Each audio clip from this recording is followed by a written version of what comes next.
Ambassador Varek Duun of Proxima Station had prepared meticulously for first contact with humanity. He'd memorized cross-species etiquette, endured brutal audio lessons on consonant clusters, and practiced smiling without revealing the lower set of mouth spines, an offense on half the known worlds. For 3 standard months, he had dreamed of calm introductions under controlled lighting, gentle music, and a buffet that didn't bite back. Instead, the day began with barking. It echoed through the polished corridors like incoming artillery. Varek froze mid-stride. "Lieutenant Jix," he hissed into his comm, "won the name of 6 sons. Is that noise?"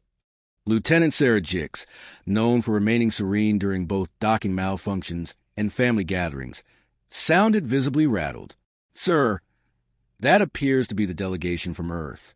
They've, brought an organism, large mass reading, elevated metabolism, very energetic." "Energetic," Varek repeated flatly. "Is it armed?" "Technically, sir, I think it is a weapon." Varek took a deep breath. "Very well. Initiate reception protocol. And increase tranquilizer readiness by all of it." The airlock cycled open with a hiss. The humans stepped through, a trio in crisp blue uniforms, clearly proud of their own symmetry and limited number of limbs. At the front strode Captain Elena Ward, straight-backed, unarmed, humming, and next to her padded terror on 4 legs. It was the size of a decent war drone, coated in dense fur that rippled when it moved. The head was pure predatory geometry. Forward-facing eyes, teeth like polished ceramic blades, and triangular ears that rotated independently like scanning antennae. It barked again. Half the greeting party hit the floor. Varek's translator implant worked overtime to compensate for the panic chemicals flooding his bloodstream. Captain Ward smiled brightly. "Ambassador Varek Duun? Captain Elena Ward, Terran Federation. Thank you for welcoming us." She tugged gently on the restraint attached to the monster. "And this is Rex, my partner." Varek found his voice somewhere behind his thoracic cavity. "Partner? As in cultural attaché?" "Oh, no," she said pleasantly. "He's a dog. Domesticated." The word domesticated triggered the same reaction in the docking crew as the word plague. 3 technicians fainted in sync. Varek's outer eyelids twitched. "Captain Ward, is that creature safe?" She laughed. "Of course. He's fully trained." Rex yawned, exposing anatomy that suggested he might chew through starship hulls for recreation. "This," Varek muttered to himself, "was not in the preparation briefing." Later, in Proxima Station's marble floor reception hall, Ambassador Varek attempted to ask reasonable questions while pretending his hands weren't trembling. "Captain Ward, I must clarify for the record. This being this, Rex, is under your command." Ward nodded cheerfully. "Oh, absolutely. He's a German shepherd. Working line, trained for security, tracking, protection, that sort of thing. He responds to over 200 verbal cues." Rex tilted his head, waiting for one. "You domesticated that," Varek said faintly. "Not me personally," Ward admitted. "Our species did, about 15,000 years ago." 15,000? Varek's outer tympanum quivered. "You've maintained control of a predator lineage for millennia?" Ward chuckled. "Control is such a strong word. Partnership, really. We started with wolves, pack-hunting apex carnivores about our size. Fairly clever, moderately fond of murdering us. We bred them selectively for loyalty and teamwork." Lieutenant Jix whispered to Varek. "They can breed loyalty?" Ward smiled. "We like to think so. Observe, Rex, sit."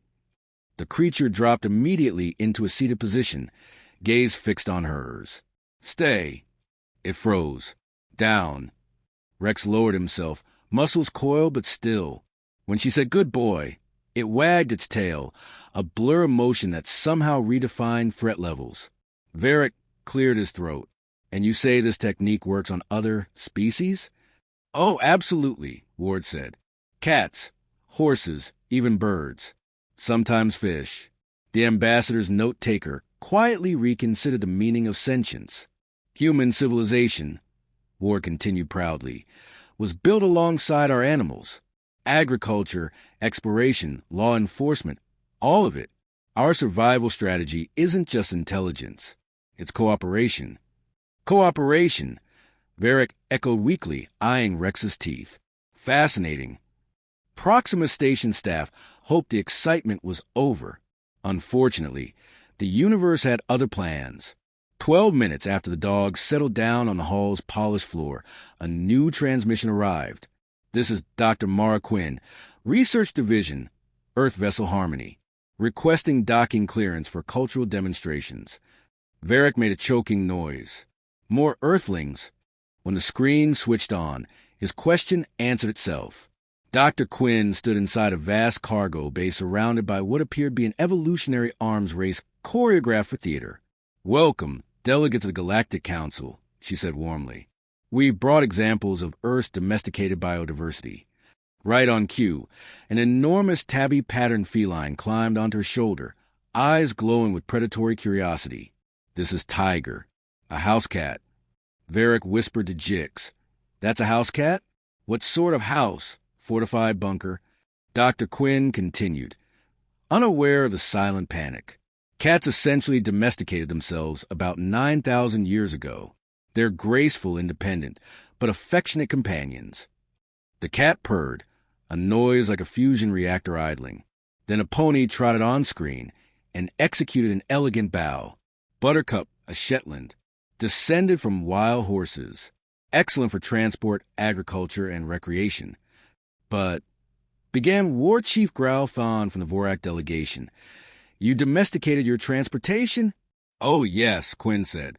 "And for communication, we've got Pico, an African gray parrot." The bird flapped into view and announced, "Hello, exotic life forms. Nice smells." Everyone in the room recoiled. Captain Ward beamed, utterly oblivious. "Pico speaks 4 Earth languages in Galactic Standard. Brilliant little guy." The parrot began to sing what might have been a national anthem, complete with percussion noises. War Chief Thon slowly removed a ceremonial weapon and laid it on the floor in surrender. "Your birds speak and your predators obey. What chance does the rest of us have?" Rex barked in agreement. The station lights flickered. Someone screamed. The humans, sensing that morale needed bolstering, cheerfully proposed a slideshow. "Rather than tell you," Dr. Quinn said, "why don't we show you Earth's natural wonders?" The main view screen filled with a field of grass that trembled as a gray mountain moved through it. Tusks gleamed. Ears flapped like banners. "African elephant," Quinn explained. "Peaceful herbivore, roughly 6 tons. Strong family bonds." Varek's primary heart stopped briefly. 6. The next scene showed a massive horned creature charging through dust. White rhinoceros. Herbivore, too. Then something knobbly with jaws like divine punishment. Hippopotamus, also mostly vegetarian. "Mostly," muttered Jix. On cue, the footage cut to rivers, oceans, and jungles littered with nightmares. Sharks the size of transports slicing through blue water. Bears rearranging trees. Cats large enough to count as armored vehicles. Captain Ward provided helpful commentary. "Oh, that's a Siberian tiger, largest feline predator. Around 300 kilograms, top speed 80 kilometers per hour. Gorgeous animals." The entire Galactic Council watched in paralytic awe. When the video mercifully ended, War Chief Thon of the battle-hardened Vorak stood. "Ambassador Duun," he said solemnly, "the Vorak Empire formally classifies Earth as a Class 1-2 death world. We request immediate non-aggression status and a 20-light-year buffer zone." Ward blinked. "Oh, Earth's really quite nice once you adapt. We have parks, picnics, frisbees. Rex adores frisbees." Rex wagged his tail optimistically. The Vorak delegation flinched in unison. Varek leaned back, whispering to Jix, "Their leisure activities involve throwing small objects for predators. We are not ready for the species." 3 hours later, everything had escalated to paperwork. The Galactic Council emergency convened in the same hall. Psychologists whispered about collective trauma response. Militaries ordered immediate reevaluation of their planetary defense grades. And every diplomatic handbook ran a new chapter. Humans approached with food offerings. Ambassador Varek sat motionless, writing the final lines of his incident report. Observation: humans routinely coexist with hundreds of lethal creatures. Hypothesis: they find comfort in manageable danger. Recommendation: never startle them. Never touch what they call pets. Captain Ward reappeared at his door, smiling as if no existential collapse had occurred. Wonderful session, Ambassador. I'll transmit the formal treaties once Rex finishes his nap. Behind her, the dog was indeed sleeping, on Varek's ceremonial rug, which under normal circumstances would dissolve organic matter on contact. Rex snored happily. Ward's comm beeped. Oh, and we're scheduling a cultural festival next cycle. We can bring some horses and falcons for demonstration. Horses. Varek croaked. Herbivores. Usually. The ambassador exhaled the deep sigh of one who has accepted cosmic futility. Of course you are welcome, Captain. In limited numbers. Ward saluted, delighted. She reached down and Rex lifted his head, gazing at her with devotion, so intense it looked weaponized. Who's a good boy? She asked. The question, Varek decided, had no safe answer. When the human ship Resolute departed, Proxima Station's public information screens displayed a new advisory in 17 languages. Interstellar notice. If it originates from Earth, assume. It is more intelligent than it looks. It has dangerous ancestors. It serves humans by choice. Approach with respect, curiosity, or snacks. Epilogue. Long after the ships vanished into hyperspace, Varek Duun stood by the viewport, watching the stars. Somewhere on that blue planet, billions of humans live surrounded by tame predators and casually lethal landscapes, happy about it. He had spent his life believing strength required armor, fleets, walls.